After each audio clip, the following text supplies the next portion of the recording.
अस्सलाम वालेकुम, you are listening FM लकतन को विद ज़ीशान हाशमी और मेरे साथ हैं अलीशा सकी। जैसा कि मैंने आपको अपने प्रोमो में बताया था कि हम लाएंगे आपके लिए नई नई मज़ेदार कहानियाँ।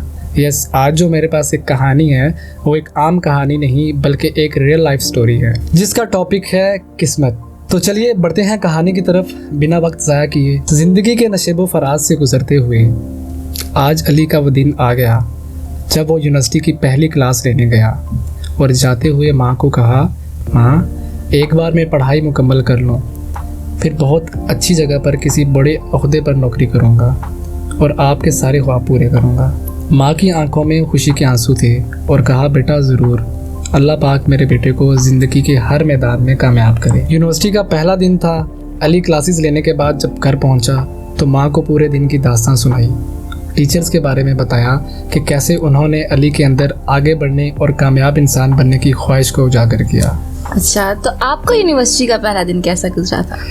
मेरी जो यूनिवर्सिटी का पहला दिन था, यस, कुछ सीनियर्स ने रैगिंग की थी और बहुत अच्छे टीचर्स मिले थे, कुछ बहुत अच्छे दोस्त मिले थे जो कि आज तक मेरे साथ हैं और वो वक्त आज भी मुझे बहुत अच्छे से याद है। देखते ही देखते 4 साल यूनिवर्सिटी के यूं ही मुकम्मल हुए जैसे वक्त आंधी बरसवार था। पलक झपकते ही साल गुजर गए हों जैसे। इन सालों में अली ने बहुत मेहनत की और बहुत अच्छे से CGPA से अपनी डिग्री मुकम्मल की। डिग्री मिलते ही नौकरी की तलाश शुरू हो गई। ये स्टोरी कुछ इंटरेस्टिंग मालूम होती है। यस, बिल्कुल। हर दिन अली सुबह नाश्ता करने के बाद अपनी डिग्रियों की फाइल और CV लेकर घर से निकल जाता और शाम को थकन से चूर होकर मायूस लौट आता। ये सिलसिला हफ्तों तक चलता रहा मगर अली को कोई नौकरी ना मिल सकी। आज जब अली घर से निकला तो उसने अहद कर लिया कि चाहे मजदूरी ही करनी पड़े, मजदूरी ही कर लूँगा। शहर की गलियों से गुजरते हुए अली की नज़र एक बैनर पर पड़ी। बैनर? किस चीज़ का बैनर? कॉल सेंटर की जॉब का बैनर। ओके। यस, जो कि कॉल सेंटर की जॉब के मुतालिक था। अली ने वहाँ से एड्रेस नोट किया और जॉब का पता करने उस जगह पर पहुँच गया। वहाँ पहुंचकर अली को पता चला कि कॉल सेंटर में रात की नौकरियां मिल रही हैं। अली ने बिना कुछ सोचे इंटरव्यू दे दिया और घर के लिए निकल गया। रास्ते में इस सोच में गुम हो गया कि रात को अपनी माँ को अकेले घर छोड़कर वो कैसे ड्यूटी करेगा। इसी सोचो विचार में अली घर पहुँच गया। घर आकर माँ को नौकरी के बारे में बताया। माँ सुनकर परेशान हो गई कि रात की नौकरी अली कैसे करेगा। माँ ने कहा, बेटा रात की नींद तो बहुत ज़रूरी होती है। अली ने कहा, माँ मेरी नींद का ना सोचें, मैं तो इस परेशानी में हूँ कि आपको अकेला छोड़कर मैं कैसे कर पाऊँगा। माँ ने कहा, बेटा मेरी फ़िक्र मत करो, मैं रह लूँगी, अल्लाह का नाम लो और जैसे ही वहाँ से कॉल आए नौकरी के लिए हाँ कर दो। अगली सुबह अली को कॉल मौसूल हुई जिसमें इसको जॉइनिंग देने का कहा गया। अली ने हामी भर ली और अगले रोज़ रात के वक्त जॉब पर जाना शुरू कर दिया। ऐसे ही कुछ महीने गुजर गए और कुछ महीनों की कमाई हुई तनख्वाह का कुछ हिस्सा अली ने अपनी माँ को दे दिया कि ये अलग रखें ताकि हम कुछ चीज़ बना सकें। माँ बाकायदगी से वो रकम अलग कर देती और अली ने एक रोज़ माँ से बात की कि उसकी जमा की हुई रकम से कोई जगह खरीद लेते हैं। माँ ने कहा, बेटा जैसे तुम्हारी मर्ज़ी। अगले रोज़ अली वो रकम लेकर एक एजेंट के पास गया। एजेंट यानी प्रॉपर्टी डीलर।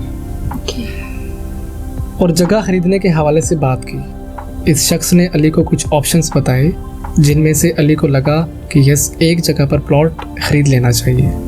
अली ने कुछ कागजात पर साइन किए और अपने साथ घर ले आया और माँ को बताया कि उसने एक प्लॉट ख़रीदा है।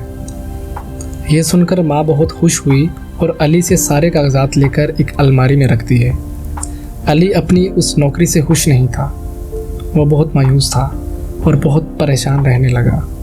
अली के दोस्त हैदर ने परेशानी की वजह पूछी तो अली ने बताया कि उसने बड़ी मुश्किल से अपनी BS IT की डिग्री मुकम्मल की थी और डिग्री होने के बावजूद उसको कोई भी ऐसी नौकरी नहीं मिल सकी जो इसकी फील्ड के मुताबिक हो। यस, हमारे मुल्क में हुनर और डिग्री की कोई कीमत नहीं। जब तक कि कोई ऊंची सवारिश ना हो कोई नौकरी नहीं देता। इस मुल्क में गरीब का गुजारा तो बहुत मुश्किल है।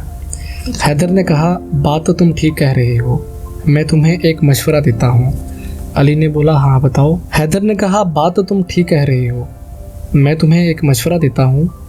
अली ने बोला, हाँ बताओ। हैदर ने कहा कि मेरा एक कज़न है जो कि बतौर एजेंट काम करता है और बैरून मुल्क के वीज़े लगवा के देता है। एजेंट, ये वही वाला एजेंट है? नहीं, ये वो एजेंट है जो कि वीज़े लगवा के देते हैं। ओके। तुम उससे बात करो और कहीं बाहर निकलने का सोचो।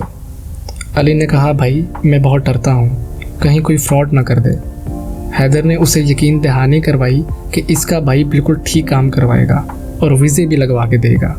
अली ने कहा, मैं सोच कर तुम्हें बताऊंगा। घर जाकर अली ने अपनी माँ से मशवरा किया कि वो बैरून मुल्क का वीज़ा लेकर कुछ अरसा के लिए बाहर जाएगा और वापस आकर अपना कारोबार शुरू करेगा। माँ थोड़ी देर के लिए चुप रही, फिर अली की बात पर आमादा हो गई। अगले ही दिन अली अपने दोस्त के साथ वीज़े की बात करने उस भाई के ऑफिस जा पहुंचा। उससे सारी मालूमात ली, घर आया और कतर जाने की तैयारी करने लगा। 2 हफ्तों के प्रोसेस के बाद अली का वीज़ा लगा। वो कतर की टिकट करवा के घर आया और माँ से बोला कि वो प्लॉट के कागजात निकाल कर मुझे दे, जो कि उसने अलमारी में रख दिए थे। माँ वो कागजात निकाल कर लाई और अली के हाथ में दे दिए। अली वो अपने हमरा लेकर उसी ऑफिस में चला गया जिससे उसने प्लॉट खरीदा था। वहाँ पहुँचकर अली ने देखा कि वो ऑफिस तो बंद है, वहाँ कोई बंदा मौजूद ना था। साथ वाली दुकान से उसी बंदे के हवाले से पूछा तो पता चला कि वो बंदा तो लोगों के साथ फ्रॉड करके जाली कागजात बना के देता था और पैसे बटोर के यहाँ से भाग गया। यानी अली के साथ भी धोखा हो गया? जी बिल्कुल। ये सुनते ही अली के पांव तले जमीन निकल गई। कुछ मिनट तो उसे समझ ना आई कि वो क्या करे, किसके पास जाए। अली ने कागजात पर मौजूद प्लॉट की जगह का पता देखा तो वहाँ पहुँच गया। वहाँ जाकर देखा तो कोई प्लॉट न था। ये देखकर अली परेशान हो गया। घर पहुंचा तो माँ ने अली का लटका हुआ चेहरा देखकर उससे उसकी वजह पूछी तो अली ने सारी बात बताई, जिसे सुनकर माँ की आंखों में आंसू आ गए। बेटे की मेहनत से बनाई हुई एक ही चीज़ उनके पास थी, वो भी जाली निकली। 2 दिन माँ और बेटे ने इसी गम में गुजारे। फिर माँ ने सब्र से काम लिया और अली को समझाया कि बेटा कोई बात नहीं, हमें जो कुछ अल्लाह ने दिया है हमें उसी पर सब्र शुक्र करना बिल्कुल चाहिए ऐसा ही है। और अल्लाह की रज़ा में खुश होना चाहिए। खुदा का शुक्र अदा करना चाहिए कि उसने हमें और बहुत सी नेमतों से नवाजा है। अल्लाह पाक हमारे लिए बेहतरी ज़रूर करेगा। जी बिल्कुल। अल्लाह पाक ने कुरान पाक में इरशाद फरमाया है, और तेरा परवरदिगार तुझे भूलने वाला नहीं है। और सिर्फ इतना ही नहीं, सही बुखारी शरीफ में आता है कि एक मरतबा आप सल्लल्लाहु अलैहि वसल्लम हज़रत जिब्राइल अलैहिस्सलाम के ताख़ीर आने पर गमगीन और परेशान हो गए।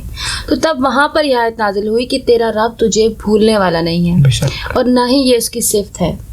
बेशक वो अपने बंदों के सब्र को आजमाता है और फिर सब्र करने वालों को इनामात से भी नवाजता है। बेशक, जैसा कि आप सल्लल्लाहु अलैहि वसल्लम का इरशाद है कि सब्र करना इबादत में शुमार होता है। बिल्कुल ऐसा ही है। सब्र करना इंसान के लिए उस वक्त और भी आसान हो जाता है जब उसे यकीन हो कि उसकी परेशानी सिर्फ अल्लाह पाक ही ख़त्म करने वाला है और वही उस परेशानी से उसको निजात दिलाएगा, यानी तवक्कुल।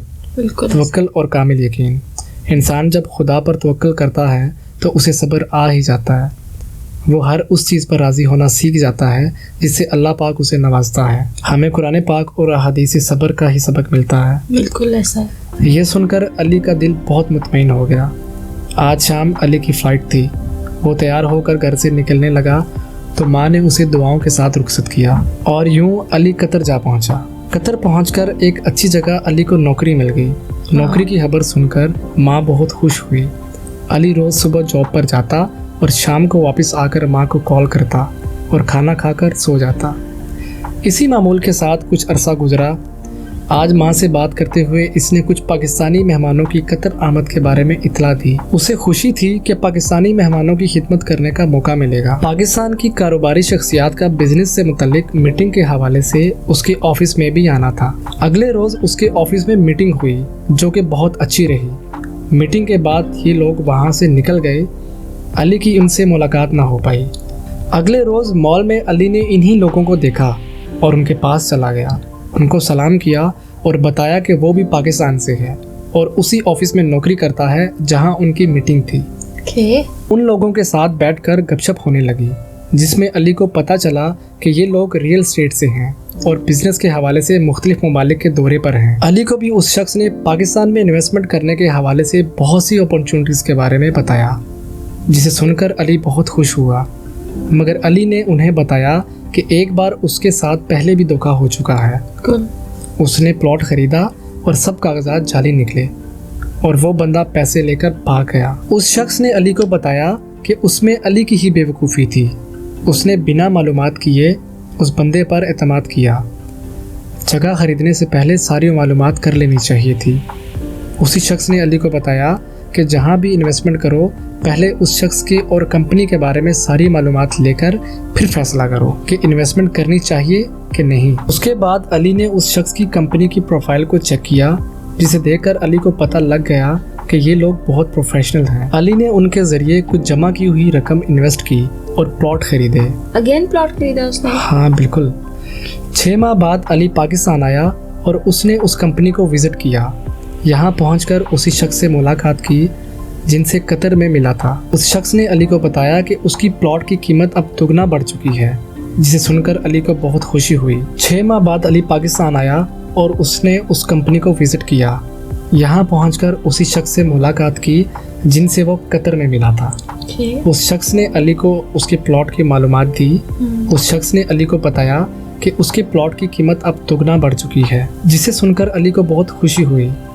उस शख्स ने अली को मशवरा दिया कि जो इसको प्रॉफिट हो रहा है उसे दोबारा इन्वेस्ट कर दे। अली ने बिल्कुल ऐसा ही किया। घर जाकर माँ को बताया कि उसको अपने इन्वेस्ट की हुई जगह से प्रॉफिट हुआ है, जिसे सुनकर माँ बहुत खुश हुई और माँ ने कहा कि बेशक सब्र का सिला अल्लाह पाक ज़रूर देता है। बिल्कुल ऐसा ही है। फिर माँ ने पूछा कि बेटा वो कौन शख्स है जिससे तुम्हारी मुलाकात हुई थी, जिसने तुम्हारे साथ ये भलाई की है? हाँ, मैं भी जानना चाहती हूँ कि वो शख्स कौन है। अली ने बताया कि वो शख्स लियाकत एंड को कंपनी के CEO मिस्टर तोकीर हाशमी हैं। तोकीर हाशमी? जी बिल्कुल, जिनकी ये कंपनी 1980 से रियल एस्टेट की दुनिया से वाबस्ता है। माँ ने ये सुनकर कहा कि बेशक इनके इस तजर्बे ने ही हमारी भलाई की है। अल्लाह पाक उनको बहुत इज्जतों और कामयाबियों से नवाजे। आमीन। आमीन। उम्मीद करता हूँ ये कहानी आपको पसंद आई होगी और इससे आपको बहुत मोटिवेशन मिला होगा। Zeeshan Hashmi signing off. अल्लाह ने खेबा।